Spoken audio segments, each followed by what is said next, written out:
Bonsoir fidèles téléspectateurs de Congo 26 Télévision, merci de suivre cette grande édition du journal. Voici ses principales articulations. Félix Tshisekedi prend part au 5e forum de la diplomatie d'Antalya en Turquie. Le chef de l'État porte la voix de la République démocratique du Congo, pays membre non permanent du Conseil de sécurité de l'Organisation des Nations Unies et panéliste de ses assises. À la FDC, il pleut sur deux cadres de cette formation politique. Otto Baizi et Patrick Moniomo ont été radiés du parti pour indiscipline et rébellion à l'issue d'une réunion du directoire national. Un mémorandum a été également remis au secrétaire permanent de l'Union sacrée de la Nation, André Mbata.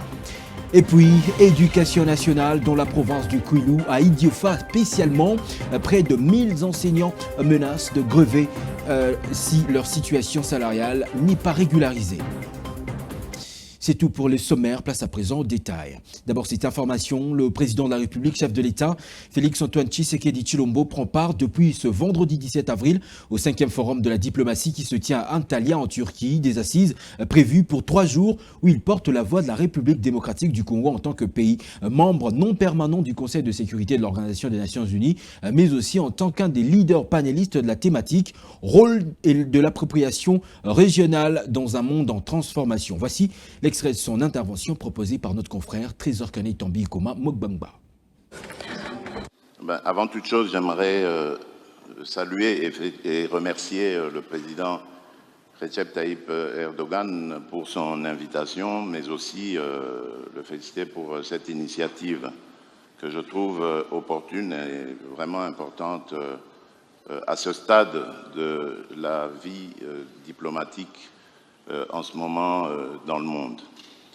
Je dirais l'appropriation régionale, pour moi, est un élément très essentiel dans la stabilité du monde actuellement. Évidemment, le multilatéralisme a montré ses limites, mais je ne pense pas qu'il soit venu le temps de balayer ce multilatéralisme. Nous en avons besoin, mais simplement il faut le rebâtir, il faut le refonder à partir des régions.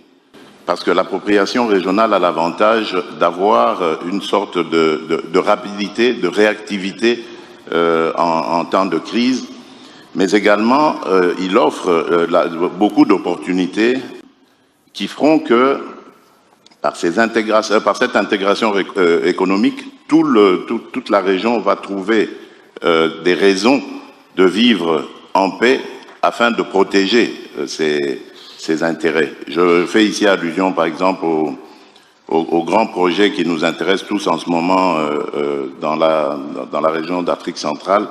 Il s'agit du corridor de Lobito, qui est ce corridor d'intégration économique qui nous permettra d'évacuer toutes nos productions vers des centres de consommation sur d'autres continents. Et cela démontre évidemment un intérêt que tous ces pays ont à vivre en paix, stable et en tenant compte évidemment des intérêts de chacun. C'est très important, je pense, d'aller sur cette voie d'intégration régionale parce qu'elle permet d'aborder les problèmes en connaissance de cause. Dans la région, les pays généralement vivent ensemble, se connaissent. Il y a une approche humaine et culturelle qui fait que tous les problèmes peuvent être abordés de manière à savoir comment les aborder de manière sereine et en cherchant évidemment des solutions plus appropriées. Tandis que lorsque ces problèmes sont regardés par le multilatéralisme, on sent une certaine distance et une certaine inefficacité à aborder et à les régler comme telles. Donc je pense que effectivement l'appropriation régionale est une opportunité essentielle qui permettrait évidemment au multilatéralisme de se conforter. Et bien évidemment, il faut établir les mécanismes qu'il faut et surtout garder l'influence du multilatéralisme, mais en créant évidemment des attaches, des liens avec les communautés économiques régionales. Sous la conduite de son autorité morale et président statutaire du parti, le professeur Modeste Batshilukwebo, le directoire national de l'Alliance de forces démocratiques du Congo, FDC, réuni jeudi 16 avril 2026 au siège du parti à Kinshasa, a, à l'unanimité de ses membres, décidé de la radiation définitive de 2 cadres du parti, à l'occurrence Patrick Munyomo et Otto Baizi, pour indiscipline et rébellion. À l'issue de cette rencontre, les membres du directoire se sont rendus au siège de l'Union Sacrée la Nation pour y déposer un mémorandum officiel au secrétaire permanent André Mbata. Reportage Merdi Mirindi Moulangala, Célestin Kalombo Kabea. Qui sont pour la radiation de ces 2 camarades? Députés, sénateurs et autres membres du directoire national se sont réunis dans la salle perpétue du siège national du parti, cadre choisi pour élaborer le mémorandum destiné au chef de l'État Félix Tshisekedi. Dans son mot d'ouverture, l'autorité morale de la FDC, le professeur Modeste Batshilukwebo, en a précisé l'objet. Il s'agit d'un mémorandum adressé à la haute autorité politique de notre famille politique, son Excellence Félix Antoine Tshisekedi Tshilombo. L'objet, c'est que nous désapprouvons l'audience qui a été accordée à quelques aventuriers qui se présentent au nom de l'AFDC sans titre ni qualité. C'est ça l'objet de notre mémorandum. À l'issue d'un vote, à l'unanimité, le directoire a acté la radiation de Otto Baizi Clovis et Munyomo Basilwango Patrick. Par la suite, l'autorité morale du parti, le professeur Modeste Batshilukwebo, a pris acte et a procédé à la signature consacrant leur exclusion définitive pour des faits d'indiscipline et de rébellion. Les directoires nationaux ont entendu, vu la nécessité et l'urgence, décident, article 1er, sont radiés définitivement du parti politique, Alliance des forces démocratiques du Congo, les membres dont les noms ci-après. 1. Monsieur Otto Baizi Clovis. 2. Monsieur Munyomo Basilwango Patrick.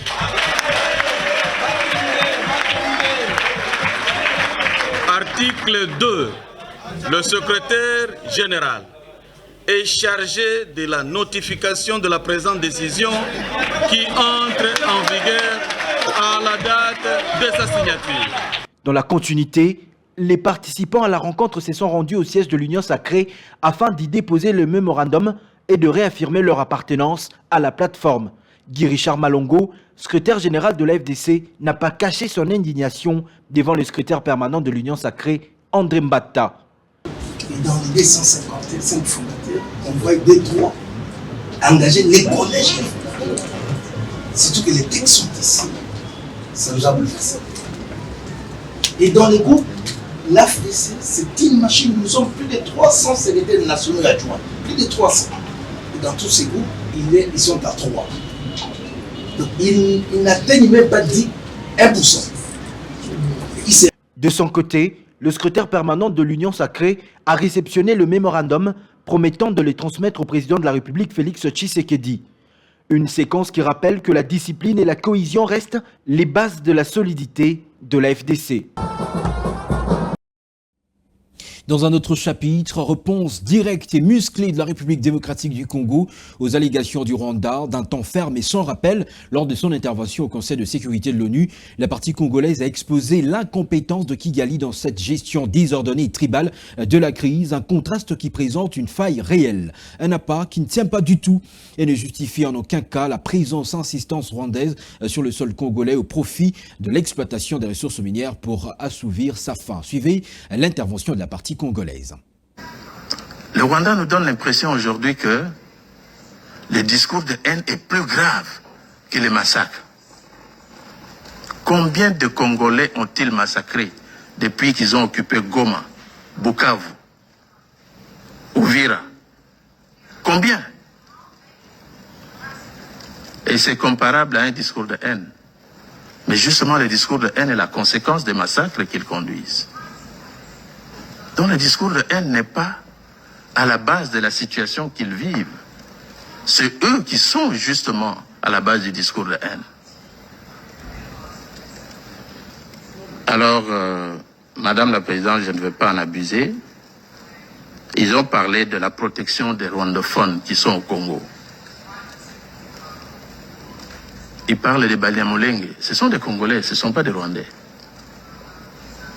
Donc tout simplement parce que ces Rwandais ressemblent, ces Congolais ressemblent aux Rwandais, ils croient qu'ils ont le droit d'entrer sur le territoire congolais à les protéger des Congolais.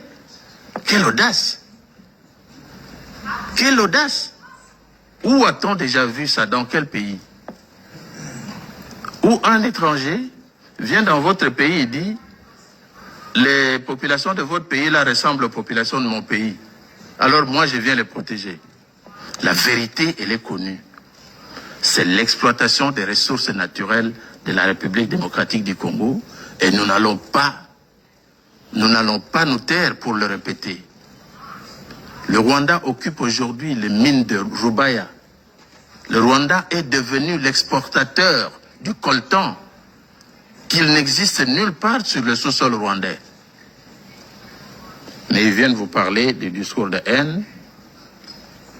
Voilà, pour l'essentiel, vous n'avez pas le droit, chers collègues, de venir protéger les populations congolaises sur son territoire.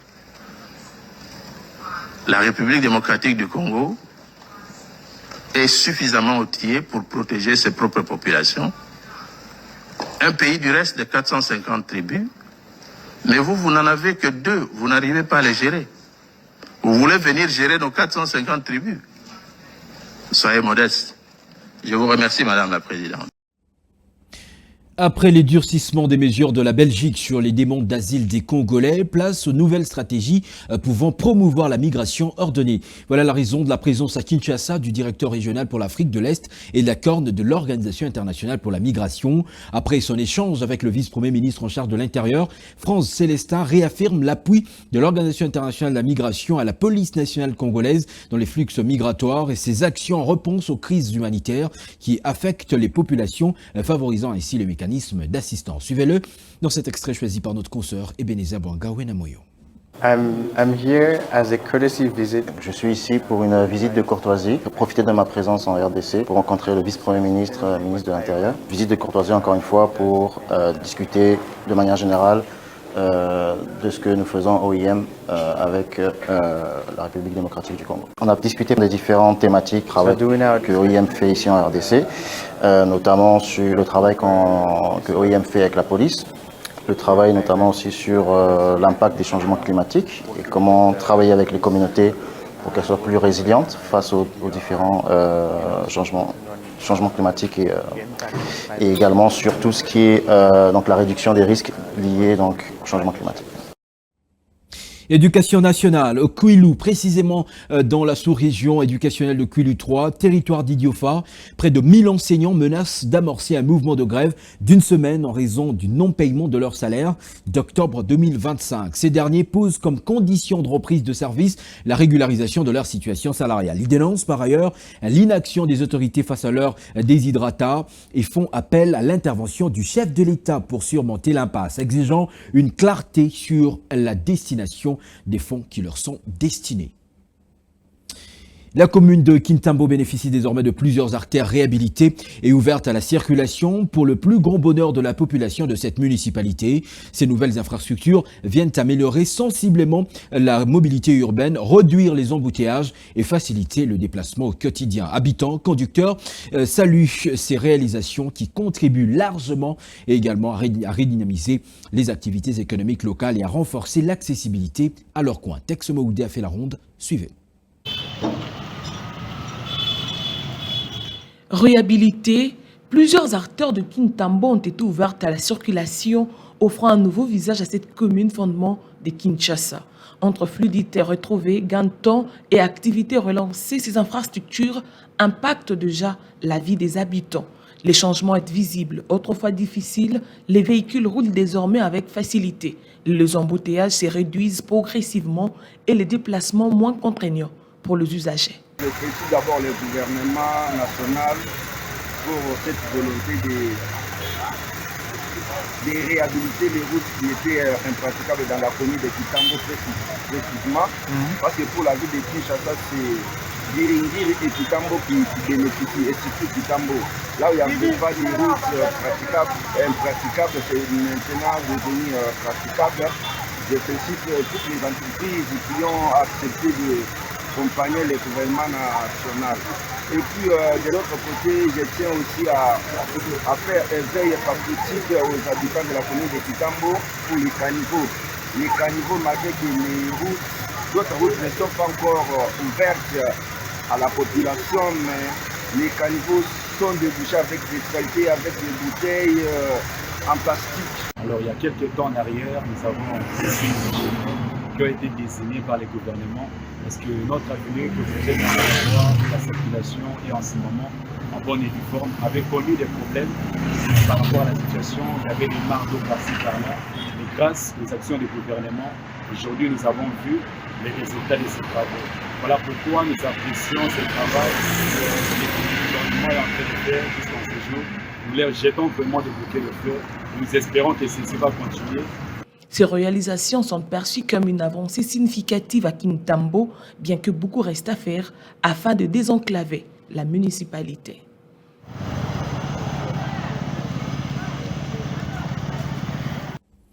Si à Kintambo les choses semblent marcher, à Bandalungwa par contre sur l'avenue Kassavubu, dans son tronçon 8 décembre, Tibangou s'enfonce chaque jour un peu plus dans sa robe de dégradation très avancée. Le tableau inquiétant affiche nid de poules béants, chaussées retrécies et lacs artificiels. Un calvaire pour les automobilistes et les riverains qui indexent l'indifférence des autorités. Israël Nguita.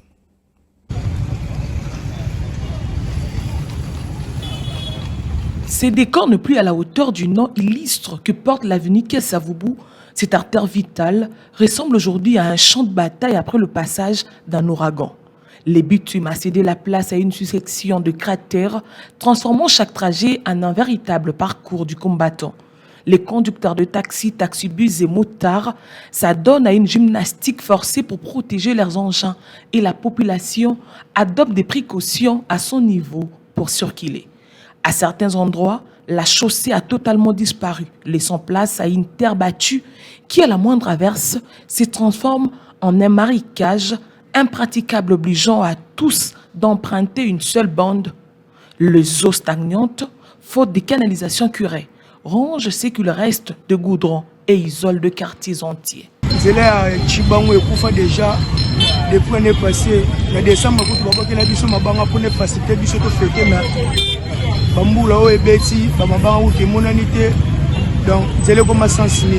Donc ils ont pénalisé vraiment les chauffeurs, même si ba konzambo ka ba ole ka benzela o ba on peut boire à sens ni. Donc to sengna ba konzi o ba lengela ni pona benzela basunga vraiment bandal vraiment koto dans zele za passe. En attendant le déploiement des équipes de réhabilitation, l'avenue Kassavubu continue de mourir à petit feu, sous le regard désabusé de milliers de Kinois qui l'empruntent chaque jour par nécessité, mais avec la peur constante de laisser leur véhicule ou leur dignité.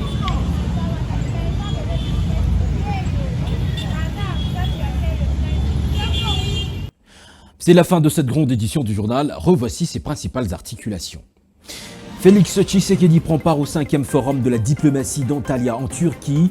Le chef de l'État porte la voix de la République démocratique du Congo, pays membre non permanent du Conseil de sécurité de l'Organisation des Nations Unies et panéliste dès ses assises. À la FDC, il pleut sur 2 cadres de cette formation politique. Otto Baizi et Patrick Mouniomo ont été radiés du parti pour indiscipline et rébellion. À l'issue de cette réunion du directoire national, un mémorandum a été également remis au secrétaire permanent de l'Union Sacrée de la Nation, André Bata. Et puis, éducation nationale, dans la province du Kwilu, à Idiofa spécialement, près de 1000 enseignants menacent de grever si leur situation salariale n'est pas régularisée. Voilà tout pour cette grande édition du journal. Mesdames, Messieurs, merci de l'avoir suivi. Bon week-end chez vous, toujours en compagnie de votre chaîne, celle-là même de l'Unité nationale, vous le savez, Congo 26 Télévision.